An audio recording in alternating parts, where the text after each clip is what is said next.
Bismillahirrahmanirrahim. Assalamualaikum warahmatullahi wabarakatuh. Alhamdulillahirabbil alamin. Assalatu wassalamu ala asrafil anbiya'i wal mursalin sayyidina Muhammadin wa ala alihi wa sahbihi ajma'in, amma ba'd. Pertama-tama, yang paling utama, marilah kita panjatkan puja dan puji syukur kita kehadirat Allah Subhanahu wa taala yang pada hari ini kita dapat berkumpul di majlis yang insyaallah berkah ini. Dan tak lupa juga kita haturkan salawat serta salam kepada junjungan kita, baginda Nabi kita, Nabi akhir zaman, yaitu baginda Nabi Muhammad SAW. Video ini saya buat untuk memenuhi tugas mata kuliah Micro Teaching atau PPL 1. Perkenalkan, nama saya Farindra. Di Institut Agama Islam Negeri Pontianak saya mengambil program studi pendidikan bahasa Arab, dan sekarang saya berada di semester 5, tepatnya di kelas A. Baiklah, mari kita masuk kepada materi. Di sini saya akan mempresentasikan atau menjelaskan segala sesuatu tentang apa itu keterampilan memberikan penguatan atau reinforcement. Baiklah, langsung saja kita masuk. Pertama, di sini saya akan menjelaskan pengertian pemberian penguatan. Pemberian penguatan adalah pemberian respon positif yang dilakukan oleh pendidik terhadap perilaku positif yang dilakukan oleh peserta didik. Di sini perilaku positifnya yang dicapai dalam proses pembelajaran dengan tujuan untuk mempertahankan atau meningkatkan perilaku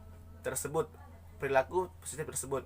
Di sini peran seorang pendidik adalah memberikan respon positif atau memberikan respon yang baik terhadap perilaku yang baik oleh peserta didik tersebut. Selanjutnya saya akan menjelaskan tujuan pemberian penguatan. Pemberian penguatan di sini tujuannya adalah yang pertama, meningkatkan perhatian siswa dalam proses belajar mengajar. Di sini sebagai seorang pendidik kita harus memberikan respon atau perhatian lebih terhadap peserta didik yang berdampak pada perhatian yang baik dari peserta didik tersebut. Yang kedua adalah membangkitkan dan memelihara motivasi siswa. Yang kita ketahui bahwa motivasi belajar dari peserta didik sangatlah penting, dan tugas kita dalam pemberian penguatan adalah membangkitkan dan memelihara motivasi tersebut. Selanjutnya adalah mengarahkan pengembangan berpikir peserta didik. Peserta didik kerangka pikirnya harus kita kembangkan ke arah yang lebih baik, seperti itu. Selanjutnya adalah mengontrol dan memodifikasi tingkah laku siswa atau peserta didik serta mendorong munculnya perilaku positif. Di sini kita sebagai pendidik difungsikan untuk mengontrol atau mengubah atau memodifikasi atau yang pada dasarnya kita sebagai controlling, mengontrol perilaku atau adab tingkah laku siswa atau peserta didik tersebut. Dan yang terakhir tujuannya adalah mengatur dan mengembangkan peserta didik dalam proses belajar mengajar. Kita mengatur peserta didik agar menciptakan perilaku yang baik atau positif di situ. Dan juga mengembangkan perilakunya agar yang pada dasarnya kurang baik atau negatif kita ubah menjadi perilaku yang positif. Seperti itu. Selanjutnya prinsip pemberian penguatan. Prinsipnya di sini yang saya cantumkan ada 5. Yang pertama adalah kehangatan dan keantusiasan. Yang kedua adalah kebermaknaan. Yang ketiga adalah menghindari respon yang negatif. Yang keempat adalah penguatan harus diberikan dengan segera atau secepatnya. Dan yang terakhir, yang kelima adalah variasi dalam penggunaan penguatan. Di sini saya akan menjelaskan yang pertama adalah kehangatan dan keantusiasan. Contohnya di sini adalah kita memberikan kesan yang baik atau memberikan misalnya kita memberikan senyuman atau teguran atau sapaan yang baik kepada peserta didik tersebut, begitu. Yang kedua adalah kebermaknaan. Di sini kita memberikan respon yang baik, misalnya kemampuan kamu sangat baik atau pemikiran kamu sangat baik, begitu misalnya. Yang ketiga adalah menghindari respon yang negatif. Di sini kita sebagai pendidik tidak boleh memberikan respon yang negatif. Kita hindari hal itu. Misalnya seperti ini. Jangan sampai guru itu menghancurkan psikis dari peserta didik tersebut dengan memberikan respon negatif. Karena respon negatif di sini menurut saya dampaknya sangat tidak baik terhadap peserta didik tersebut. Begitu. Yang keempat adalah penguatan harus diberikan secara segera.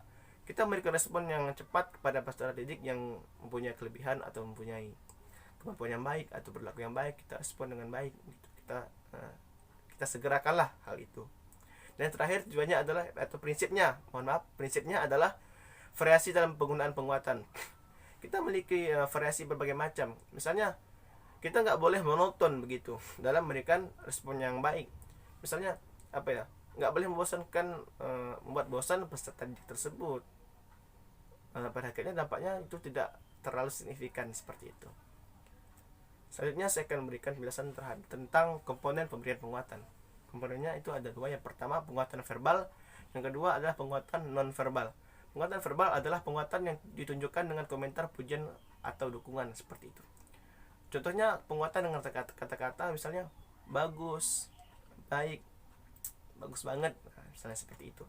Atau dengan kalimat pekerjaanmu baik sekali, atau pemikiranmu sangat baik atau kritis begitu. Selanjutnya adalah penguatan non verbal. Di sini penguatan yang ditunjukkan dengan tindakan, misalnya dengan mimik atau gerakan badan, misalnya itu kita senyum atau mengacungkan jempol, tepuk tangan atau dan lain-lain seperti itu. Atau kita mendekati siswa dengan misalnya ada pembagian kelompok atau kerja kelompok bisa dalam suatu kelas, ada pembagian kelompok, kita tunjuk dia atau kita dekati bangkunya, kita dekati dia, kita berikan pemahaman tentang apa begitu. Itu membuat seorang peserta didik itu merasa dihargai begitu. Atau kita membuat kegiatan yang menyenangkan, atau kita membuat kita menunjuk dia sebagai ketua kelompok atau apa seperti itu. Yang terakhir adalah problematika pemberian penguatan.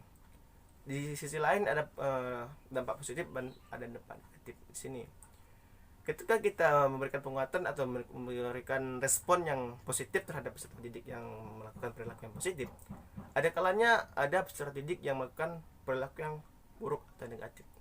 Sini kita sebagai peserta didik tidak boleh memberikan respon yang negatif, atau kita harus menghindari respon yang negatif terhadap peserta didik yang melakukan hal yang tidak baik.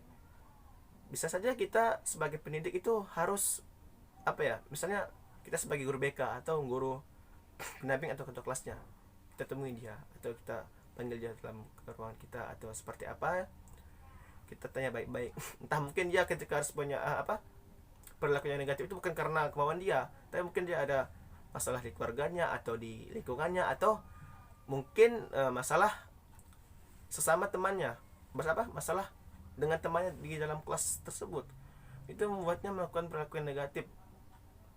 Atau yaitu ada masalah namun tidak ingin diungkapkannya begitu. Seperti itu. Hal yang harus diperhatikan seorang pendidik dalam memberikan penguatan itu, misalnya saya mengutip dari dari jurnal atau kemarinnya saya mengutip itu. Di sini ada 5. Yang pertama, penguatan harus diberikan dengan sungguh-sungguh. Kita sebagai pendidik harus memberikan penguatan dengan baik, dengan benar-benar kita memberikan penguatan tersebut, respon yang terhadap peserta didik itu dengan baik gitu. Penguatan yang diberikan harus memiliki makna dengan sesuai dengan kompetisi yang diberikan penguatan. Yang ketiga, hindarkan atau hindari respon negatif terhadap jawaban peserta didik yang kurang baik seperti itu. Yang keempat, penguatan harus dilakukan segera. Yang dapat saya jelaskan sebelumnya di bagian komponen itu, kita harus berikan respon yang segera terhadap peserta didik. Yang terakhir adalah penguatan yang diberikan hendaknya bervariasi. Ya, sesuai dengan komponen yang tadi yang non verbal itu, pemberian penguatan itu harus bervariasi, tidak harus monoton seperti itu. Mungkin sekian penjelasan dari saya tentang keterampilan pemberian penguatan. Mungkin jika ada kesalahan datangnya dari saya, yang benar datangnya dari Allah Subhanahu wa taala. Al-insan mahallul khata' wa nisyan. Billahi taufiq wal hidayah. Assalamualaikum warahmatullahi wabarakatuh.